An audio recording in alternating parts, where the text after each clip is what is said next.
Assalamualaikum warahmatullahi wabarakatuh. Alhamdulillah, segala puji bagi Allah yang maha pengasih dan maha penyayang, yang membalas doa hamba-hambanya apabila kita mengingatnya. Pertama-tama, marilah kita ucapkan puji syukur kehadirat Allah Subhanahu wa Ta'ala yang mana telah memberikan kita keadaan sehat walafiat. Tak lupa pula salawat beserta salam kita curahkan kepada Nabi Muhammad SAW, keluarganya beserta sahabatnya. Semoga kita semua mendapatkan syafaatnya dan mendapat petunjuk hingga hari kiamat nanti. Baiklah, pada kali ini izinkan saya memperkenalkan diri.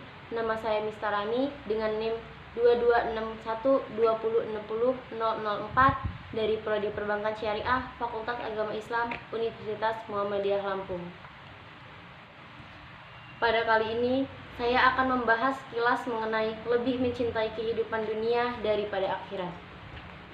Setiap muslim percaya tujuan penciptaan dirinya dan keberadaannya di dunia ini tidak lain adalah beribadah kepada Allah Subhanahu wa Ta'ala. Hanya saja tidak sedikit yang akhirnya melupakan hal tersebut sehingga terjerumus dalam kecintaan duniawi.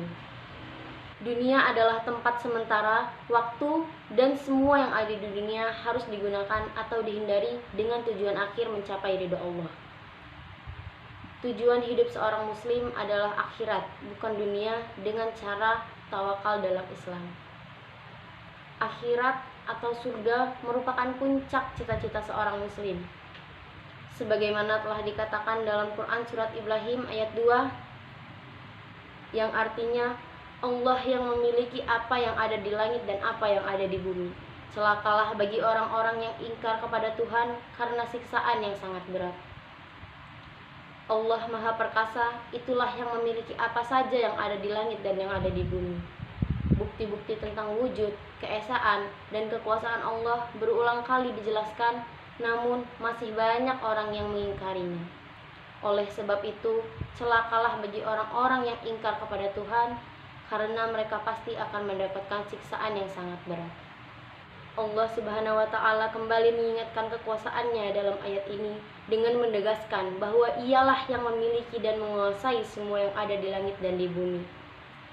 Oleh karena Allah Subhanahu wa Ta'ala adalah pemilik dan penguasa atas segala makhluknya di dalam alam ini, maka Al-Quran yang diturunkannya adalah petunjuk ke jalan yang terbaik yang menjamin kebahagiaan yang hakiki.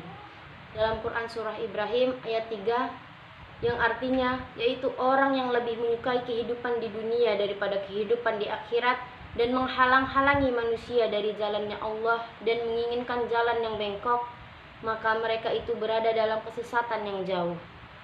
Mereka yang ingkar dan enggan beriman kepada Allah adalah orang yang lebih menyukai kehidupan dunia yang fana daripada kehidupan akhirat yang kekal dan abadi, dan yang menghalang-halangi manusia dari menyusuri jalan agama Allah dan menginginkan jalan yang bengkok agar sesuai dengan hawa nafsu mereka.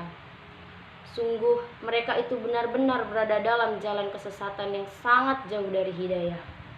Dalam ayat ini Allah Subhanahu wa Ta'ala menjelaskan bahwa orang-orang yang lebih menyukai kehidupan duniawi daripada kehidupan ukhrawi atau akhirat menghalangi orang lain dari jalan Allah dan menginginkan agar orang-orang menjauhi jalan yang lurus yang diberikan oleh Allah kepada manusia. Maka mereka itu sesat sejauh-jauhnya. Berbagai urusan duniawi tidak boleh melalaikan kita dari mempersiapkan diri bagi kehidupan akhirat. Akan tetapi, kehidupan duniawi itu juga tidak boleh diabaikan sama sekali, sebagaimana firman Allah yang berbunyi, "Dan carilah pahala negeri akhirat dengan apa yang telah dianugerahkan Allah kepadamu, tetapi janganlah kamu lupakan bagian di duniamu." Al-Qasas ayat 28. Orang-orang yang kafir tidak hanya yang mengingkari Al-Quran saja, tetapi juga yang menghalang-halangi orang lain untuk mengikuti jalan yang benar itu, yaitu menghalangi manusia mengenal ajaran Islam dan menjadikannya pedoman hidup. Dengan demikian, mereka adalah orang-orang yang sesat dan berusaha menyesatkan orang lain, sehingga kejahatan mereka akan berlipat ganda.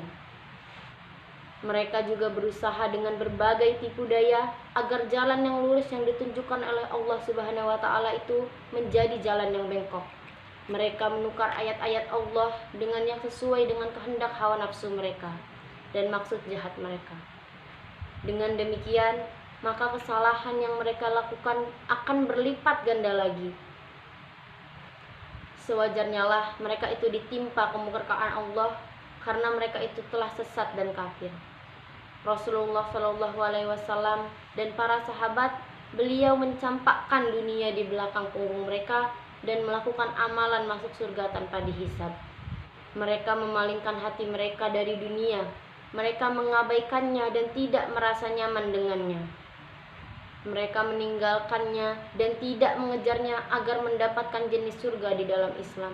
Bagi mereka, dunia hanyalah penjara bukan surga, sehingga mereka selalu bersikap zuhud dalam arti yang sebenarnya. Seandainya menginginkan dunia, niscaya mereka akan mendapatkan apa yang disenangi dan mencapai apa yang diinginkan. Sungguh, Nabi Muhammad SAW pernah ditawarkan kunci-kunci perbendaharaan dunia, namun beliau menolaknya. Dunia juga ditawarkan kepada para sahabat beliau, namun mereka tidak pernah terpengaruh dan tidak menukar akhirat mereka dengannya. Mereka tahu bahwa dunia hanya tempat melintas dan persinggahan, bukan tempat untuk tinggal dan menetap. Dunia adalah tempat kesedihan, bukan tempat kebahagiaan. Dunia tak ubahnya seperti awan pada musim kemarau yang membumbung di langit, namun hanya sebentar lalu menghilang.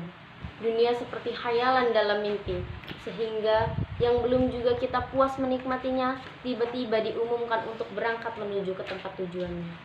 Seorang muslim dan muslimah tidak boleh tertipu oleh kehidupan dunia, dan hendaklah ia mencurahkan waktunya untuk beribadah pada Allah Subhanahu wa Ta'ala. Oleh karena itu, janganlah jadikan dunia ini sebagai tujuan. Orang yang tujuannya dunia akan dicerai-beraikan urusannya dan dijadikan kefakiran di depan pelupuk matanya, sehingga ia selalu merasa kurang, merasa tidak cukup dan fakir, padahal Allah telah memberikan nikmat yang banyak. Imam Ibnul Qayyim rahimahullah berkata, pencinta dunia tidak akan terlepas dari 3 hal: kesedihan yang terus-menerus, keletihan yang berkelanjutan, dan penyesalan yang tidak pernah berhenti. Baik, mungkin hanya itu yang dapat saya sampaikan. Sekiranya ada salah kata, saya mohon maaf, dan kepada Allah saya mohon ampun. Terima kasih. Wassalamualaikum warahmatullahi wabarakatuh.